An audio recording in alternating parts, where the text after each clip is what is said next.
Have you ever had that moment when something so small reveals a devastating truth? That instant when a seemingly innocent action strips away all your illusions? Today's story is about George, a powerful businessman who discovered his marriage crumbling in the most unexpected way, when his wife chose to sit in the back seat with her assistant instead of beside him. It wasn't just about a seating arrangement. It was about respect, boundaries, and the painful realization that sometimes the people we love the most can drift away right before our eyes. Marriage is complicated enough when it's built on love, but when it's formed through a strategic alliance between two powerful families, the foundation is already fragile.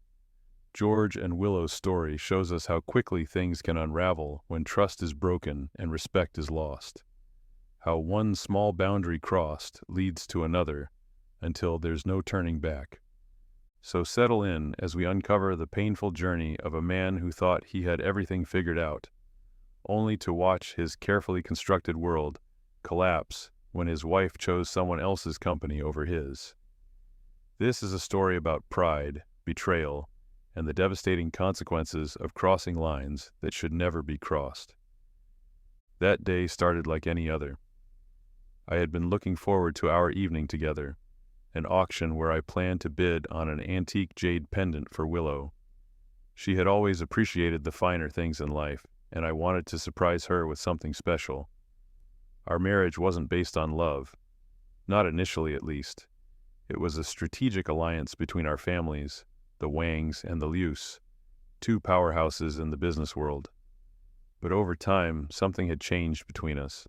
Willow had a way of snuggling up to me, her eyes soft and sweet, that made me believe we had found something real. I pulled up to her office building, checking my watch. The auction would start in an hour, giving us plenty of time to get there. When the doors opened, I expected to see just Willow, my beautiful, always composed wife. Instead, she walked out with a young man by her side, talking animatedly. They approached my car, and I waited for her to open the passenger door, but she didn't. Instead, she opened the back door, and both of them slid in together. Treating me like their personal chauffeur, I froze, my knuckles turning white on the steering wheel. "Good evening, President Wang," the man said with a polite smile. I just stared at him through the rearview mirror, then shifted my gaze to Willow. She had her head down, taking a call, completely oblivious to the quiet storm brewing on my side. The man seemed to sense the tension. He laughed awkwardly and added, "President Wang, I'm Makoto, Miss Liu's new assistant. I heard you're attending a private auction tonight, so I asked Miss Liu if I could come along for the experience.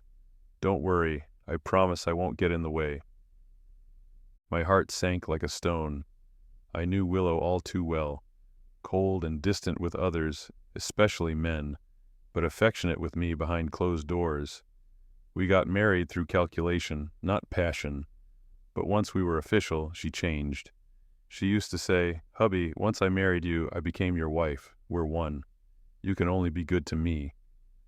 But today, something felt different. I'm not a man who swallows his anger. I'm George Wang. I don't live by anyone's approval. "Get out of my car," I snapped, my voice cold and final. I kicked him out. No mercy, no pretense. The man froze, stunned. He clearly hadn't expected me to embarrass him at our first meeting. Maybe I sounded too harsh. Makoto looked lost, unsure whether to exit or stay. I'm sorry, President Wang. I don't quite understand."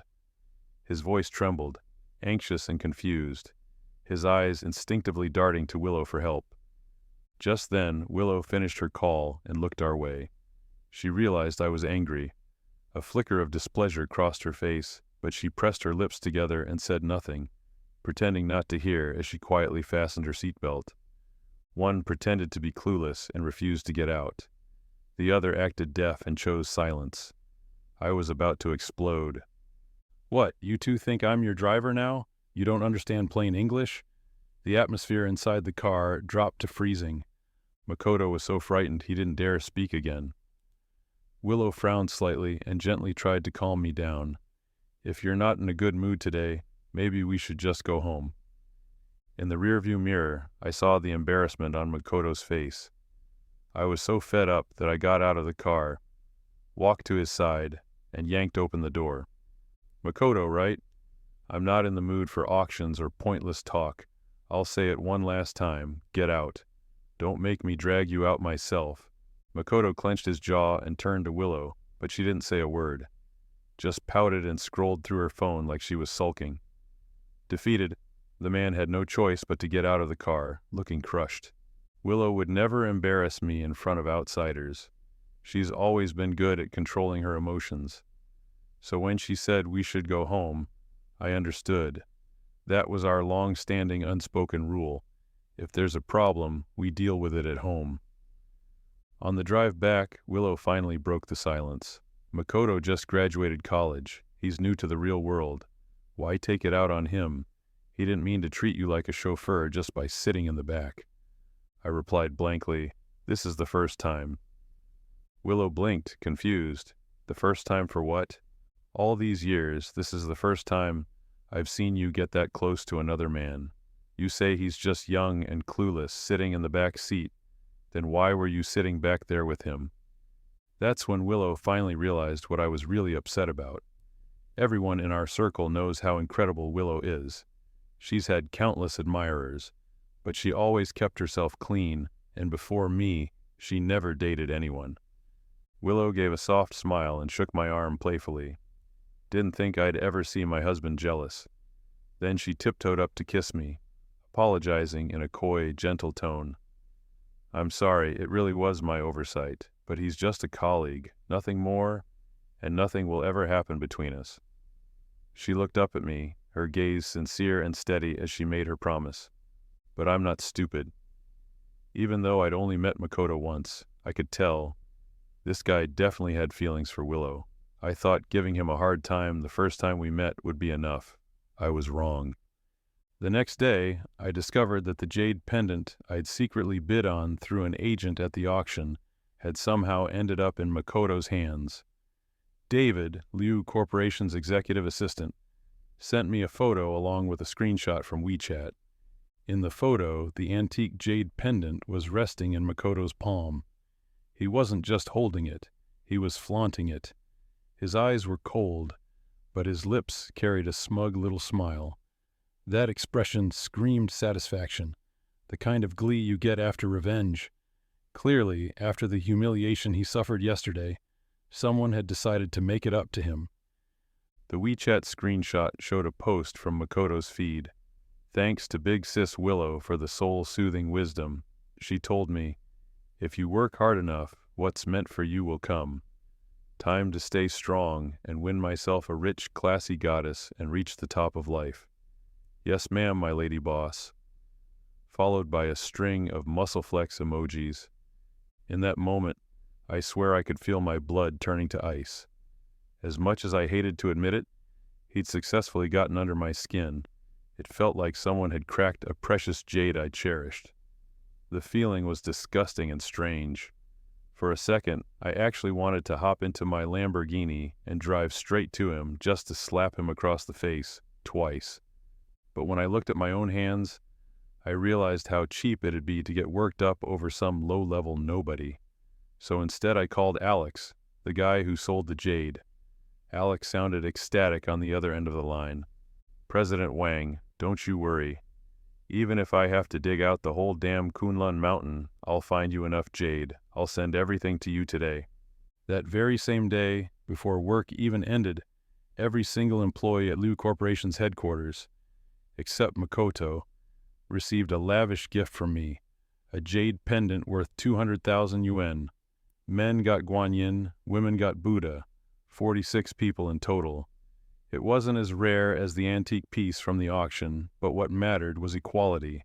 Everyone got a share. David handled it all with expert finesse. As expected, once they received their gifts, everyone posted WeChat moments with captions like, "Thanks to President Wang for the chicken soup for the soul. He says that making the right choice is more important than just working hard. I'm clenching my fists, ready to strike down the corporate slaves and stomp on those who glorify self-sacrifice. At your command, my honorable godfather." People were happy to play along.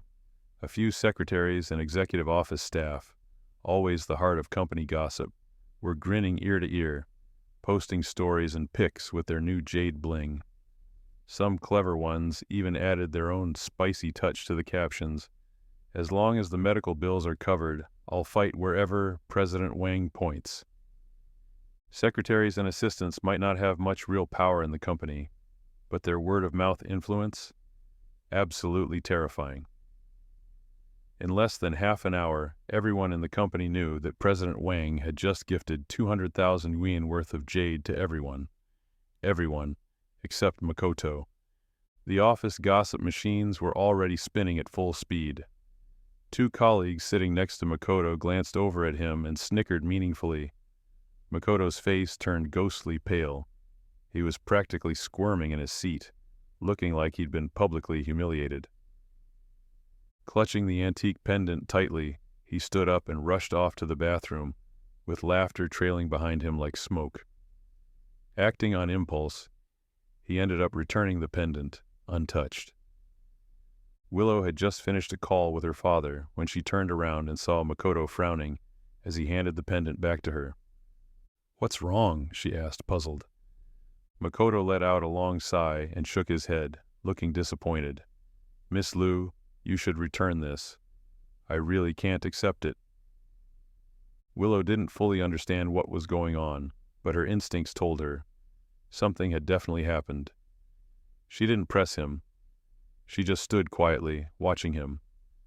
Makoto hesitated, brows furrowed, then finally opened his mouth. He told her everything that had happened at the office that day, every detail. "Miss Liu, I'm really sorry. I think I might have caused you trouble," Makoto said sincerely. "I just posted that status to motivate myself. I had no idea President Wang would see it." He looked deeply regretful. "I didn't expect him to get that angry," he said.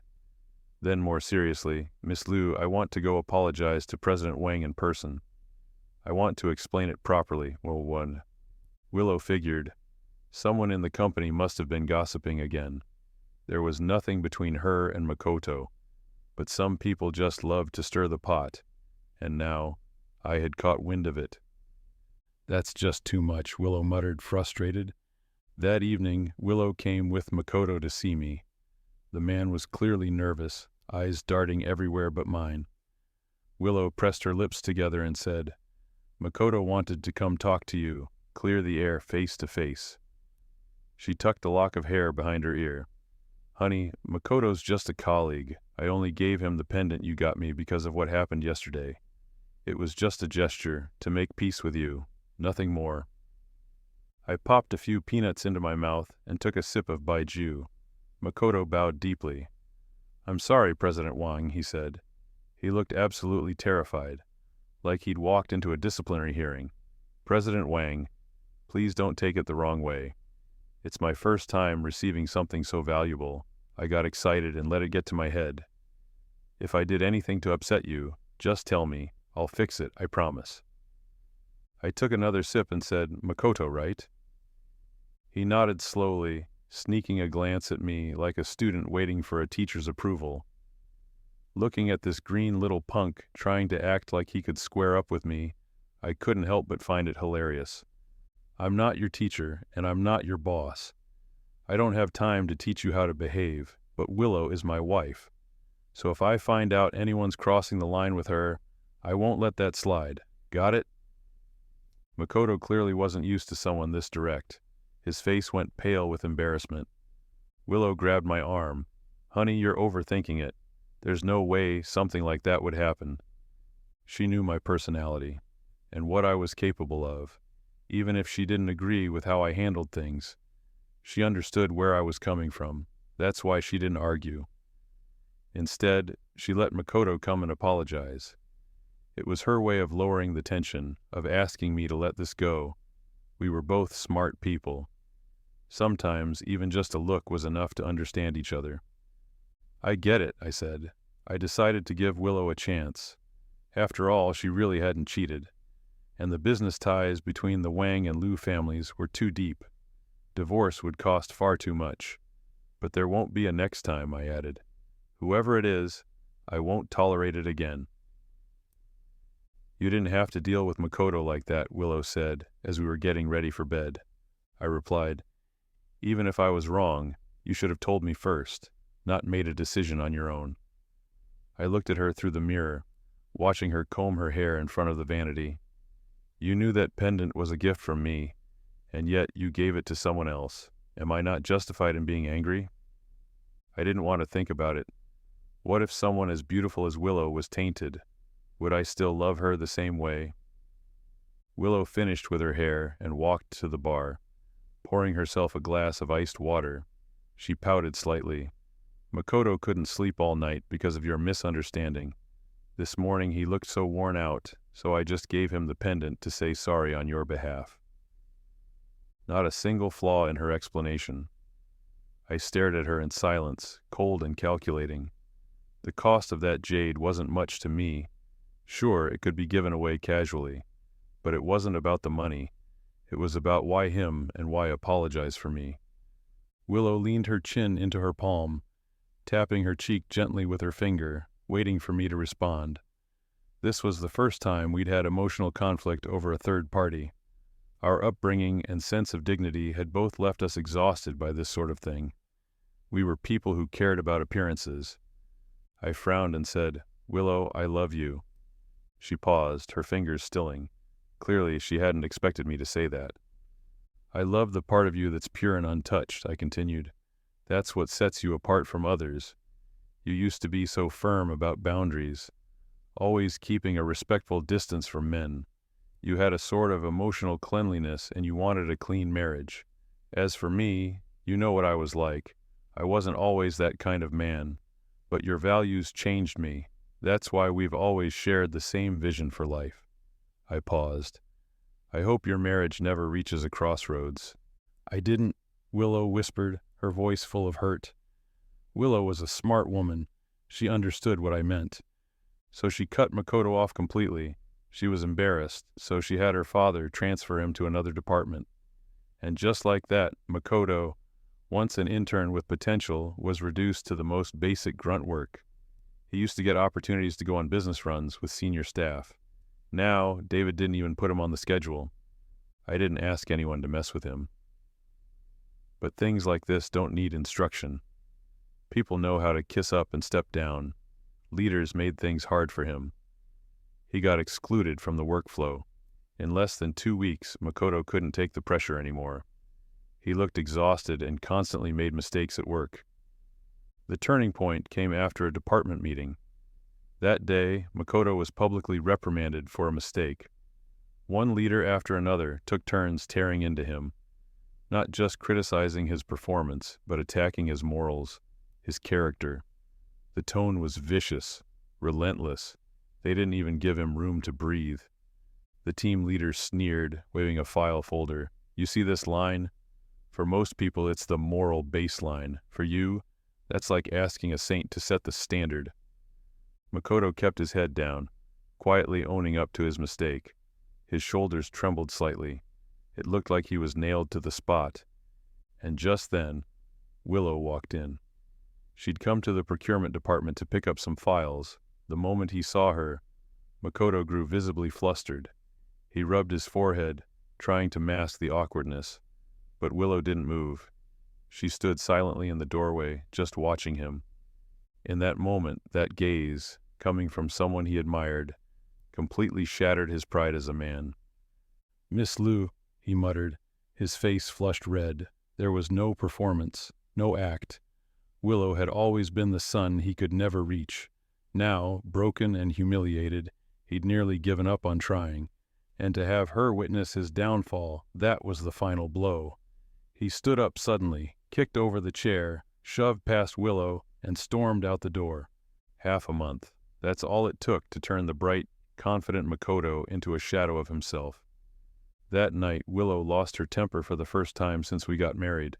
She stormed into the house, knocked over a glass on the table.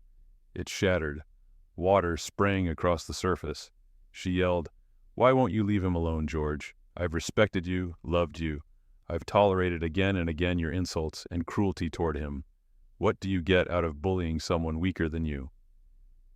And suddenly I remembered.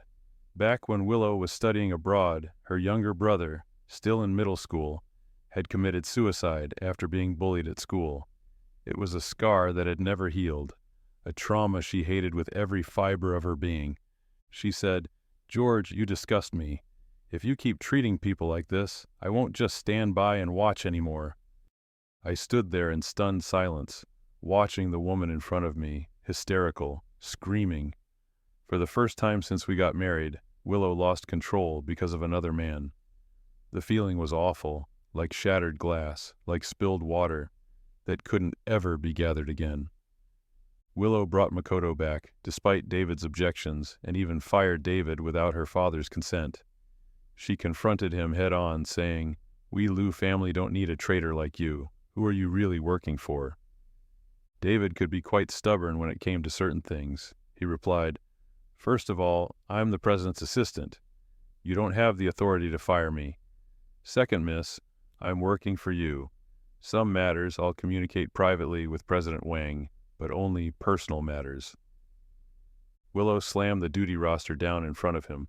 "Oh, really? That's your excuse? Then where was your so-called professional ethics when you abused your position to bully others?" David was stunned. He knew she'd found out how he made things hard for Makoto and couldn't hide his guilt. Willow saw right through him. "My father must have been blind to trust a petty, unethical man like you.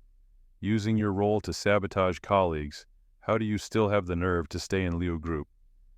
David walked out of the office, defeated. Several veteran employees outside looked somber. They asked David, "Are you really leaving?"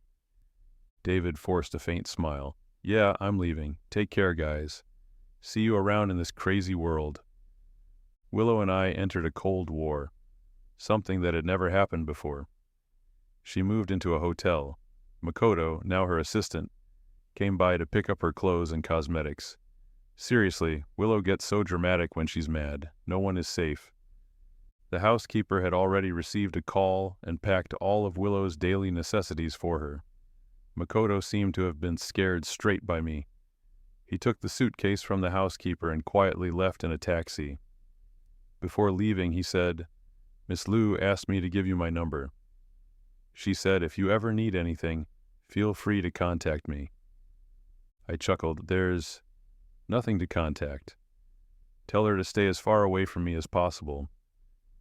Makoto couldn't understand how I could still act so tough even after Willow moved out. There was confusion in his eyes, but more than that, there was smug satisfaction. The housekeeper shook her head and tried to console me kindly. "Sir, maybe just swallow your pride and apologize. Bring her back home. You two never even argue. How did things get this bad all of a sudden?" She had worked with us for over a decade. After so much time together, there was definitely a bond.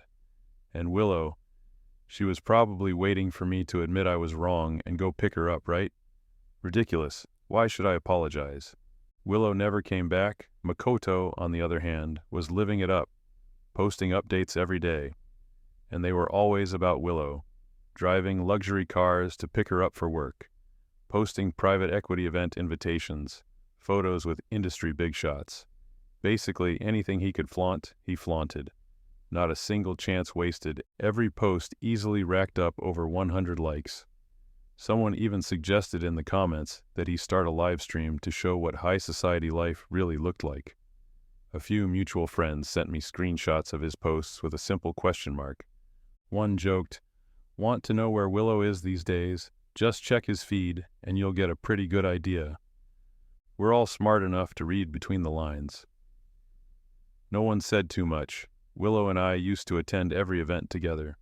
Even if I was tied up, my assistant would accompany her. Now, the one by her side was Makoto. I didn't have the energy to reply to my friend's well-meaning reminders. I just sent back a simple thanks emoji. At the time, I was privately working with Wang Group's finance and legal teams to start the asset division process. It was a massive and complex operation.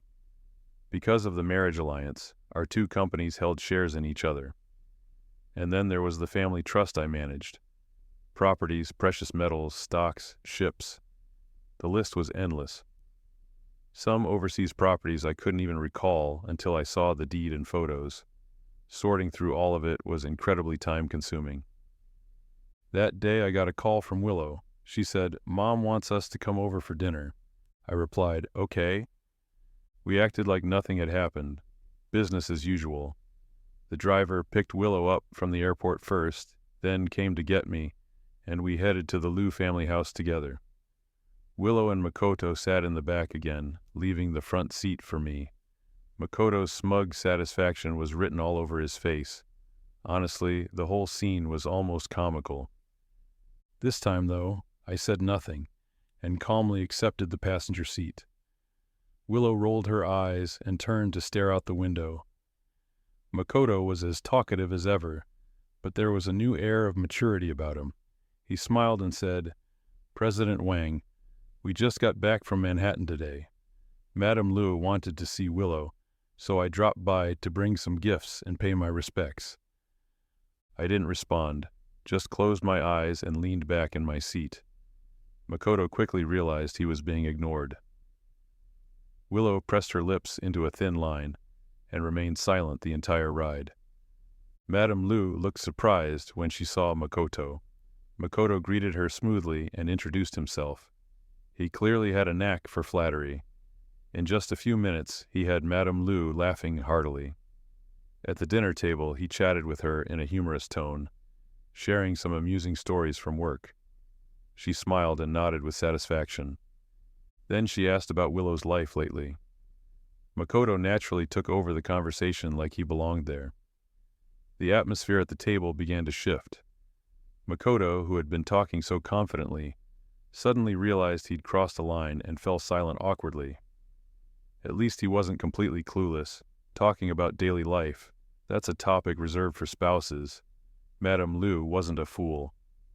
Willow said nothing. I calmly wiped my mouth and said, "Mom, I have some news. You're about to have a grandson." Her eyes lit up as she looked at Willow and asked, "Really? Is that true, Willow?" It was huge news. She continued, "When did this happen?" The woman who had been giving me the cold shoulder ever since she got in the car now looked at me shocked. I raised an eyebrow and said with a twisted grin, "Just found out yesterday. The doctor said the baby's already 3 weeks along." Madame Liu was overjoyed and rushed off to call Mr. Liu. Willow finally snapped back to reality and said, "George, what nonsense are you spouting? When was I ever pregnant? I've been out of town with Makoto this whole time, haven't I?" Madame Liu froze and looked between the two of us in confusion. I smiled. "I'm not making anything up. I really am having a son.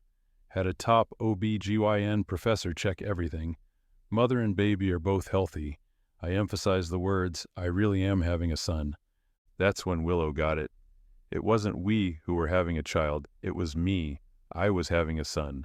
It was a child born out of wedlock. She yelled, "George!" Willow stared at me furiously, barely keeping her emotions in check, clearly waiting for an explanation. The more pissed she got, the more pleased I felt. I said, "Congratulate me, Willow. The Wang family finally has an heir." She snapped, "Don't joke like that. It's not funny." I placed the medical report I had prepared earlier on the table.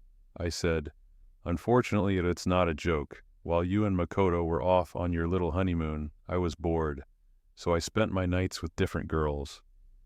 With every sentence, Willow's face darkened. I continued with a smile. "You know what? Young women really are something else. One of them got pregnant just like that. Not like some people, no matter how hard we tried. Her womb stayed quiet."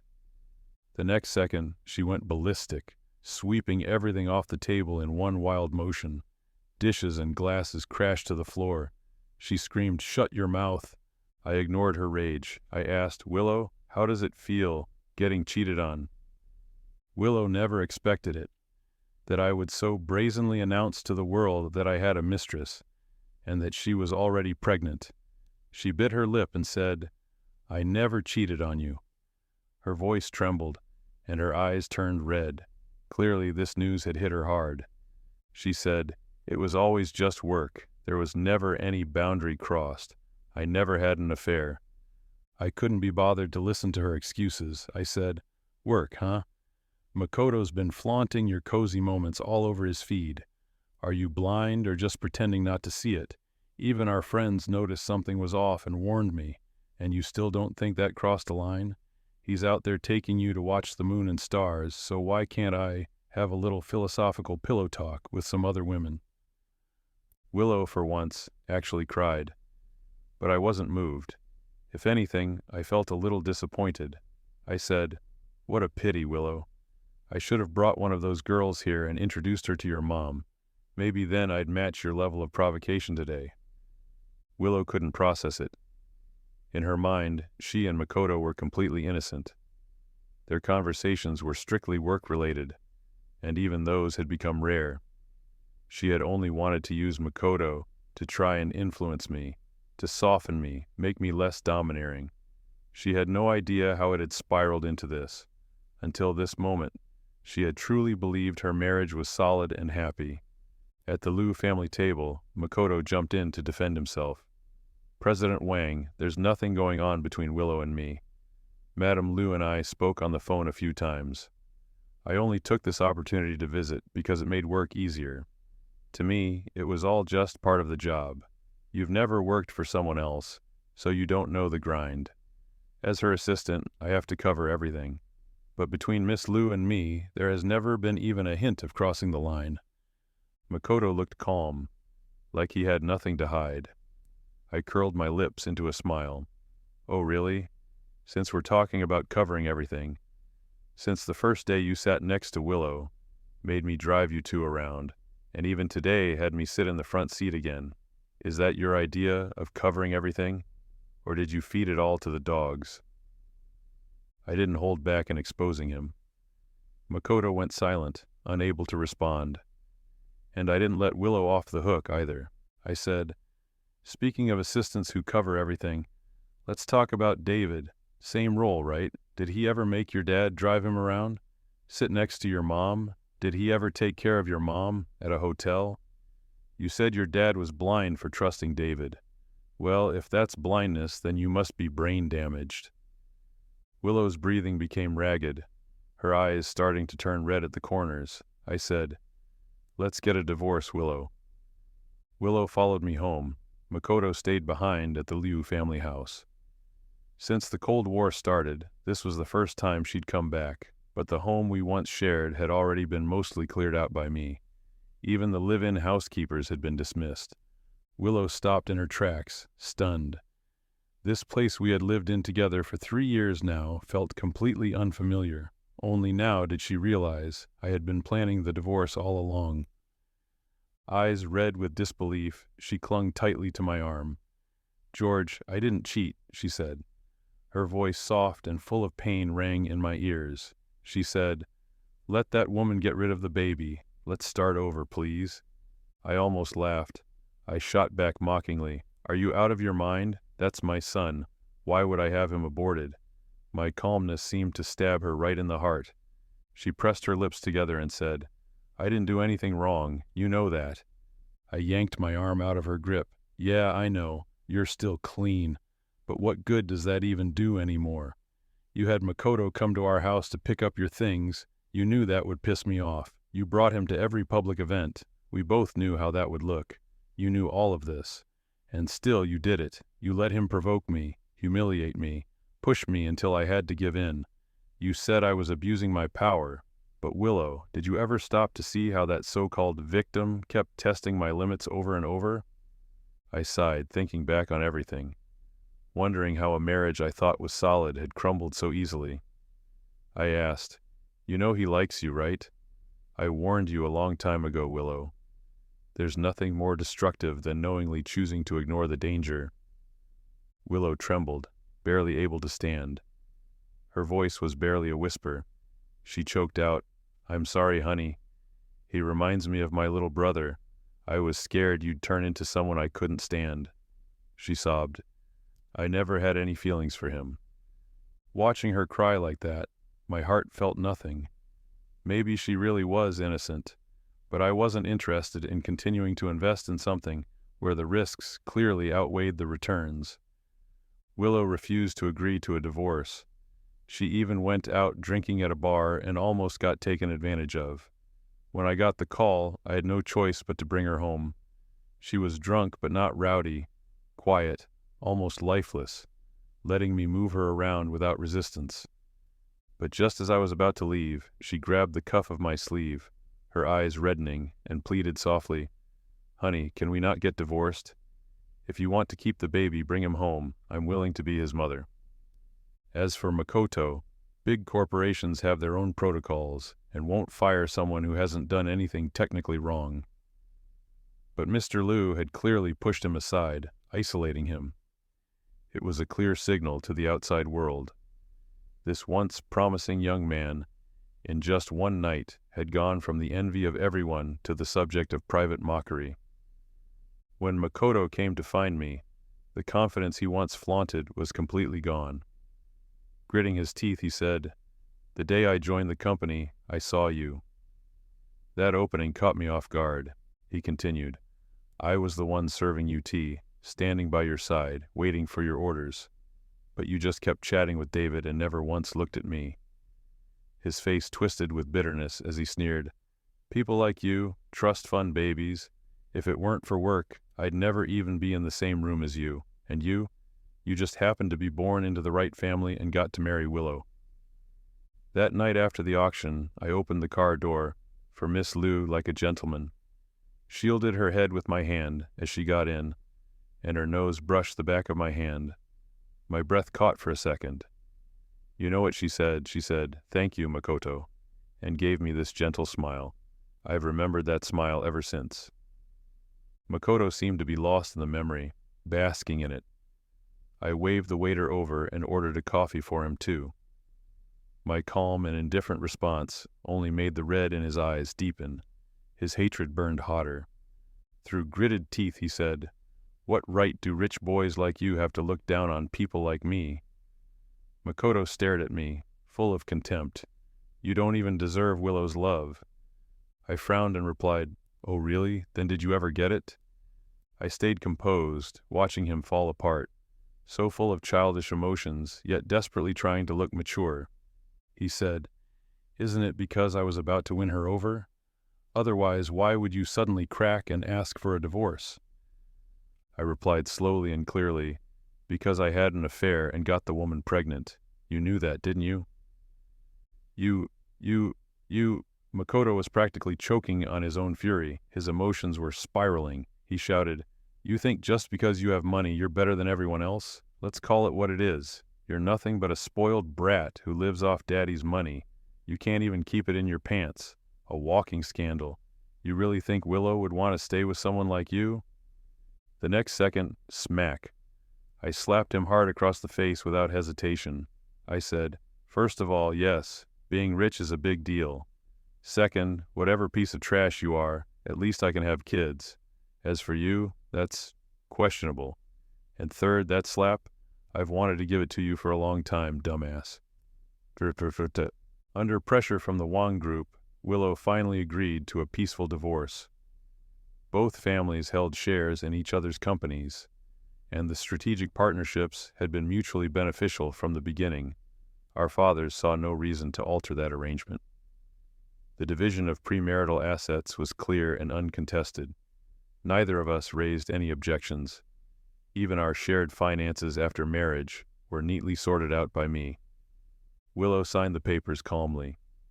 She was like a white swan fallen from grace, her own wings broken by her own hands, blood staining what was once pure white. We divorced with dignity and quietly said goodbye. After the child was born, as we'd agreed, I gave her a settlement and she left.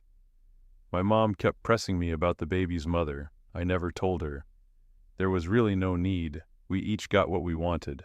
Since it was a boy, my parents stopped nagging me about getting married. They decided to take advantage of their youth to help raise the child and mold him into the next generation heir.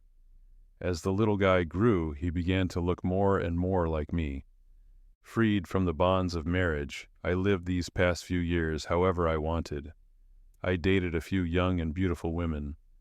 But to be honest, aside from meeting certain needs, I never spent much time on them. I had no plans to get married again. If I had free time, I'd rather spend it talking with my bros. David still fed me updates from time to time. Makoto didn't even last 6 months before he quit on his own. But in this industry, word travels fast. No major company would dare hire him now. Willow, over the past couple of years, had become increasingly withdrawn, refusing to engage with any men. Every year at the annual shareholders meeting, my dad would ask me to return home and step in for him. I knew what my parents were up to. It amused me, but I didn't bother exposing them. After each meeting, Willow would ask me to give her a ride home, saying she wanted to swing by and pay her respects to my parents for the new year. Luis Wang, my son, loved Willow. Whenever I wasn't around, he would secretly call her godmother. Willow never stopped him. She even snuck him snacks and treats all the time.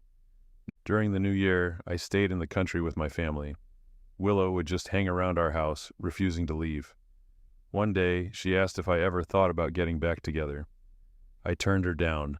Marriage meant nothing to me anymore. My career came first. If anyone ever got in the way of that, it was game over. Luis, though, he visibly lit up whenever he saw Willow. He insisted on sitting between us, yelling "Mom" on one side and "Dad" on the other. I smacked the back of his head and told him to stop yelling nonsense. Willow's eyes turned red, and she was at a loss for what to do. She had 1,000 I'm sorries buried in her heart, but I didn't need them anymore. Sometimes I look at Willow, at the way she gazes at my son with such longing, and I wonder what could have been if she hadn't crossed that line, if she hadn't chosen to sit in the back seat with another man that day, if she hadn't given away the jade pendant meant only for her, if she hadn't let her empathy for Makoto override her loyalty to me. That day in the car, when she sat in the back with Makoto, that was the moment everything changed, not because anything happened between them, but because in that simple choice, she revealed something broken in our foundation. She showed me that the boundaries I thought we both valued weren't as sacred to her as they were to me. People say I overreacted, that I should have forgiven her, that nothing truly happened between them. Maybe they're right, but in the world of power and wealth where we live, appearances matter, respect matters, and once that respect is broken, it's nearly impossible to restore. So here we are years later, divorced but still orbiting each other because of our son. Willow, still beautiful but sadder now, clearly regretting the choices that led us here. Me, successful and respected but unable to trust again. And between us, a child who doesn't understand why his parents can't just be together like normal families. All because of a moment in a car, all because of a back seat instead of the passenger seat. All because sometimes the smallest choices reveal the biggest truths about who we really are and what we truly value. I don't hate Willow anymore. I've moved beyond that. But I'll never forget the lesson she taught me, that sometimes the end doesn't come with a bang, but with a whisper, with a small choice that reveals everything.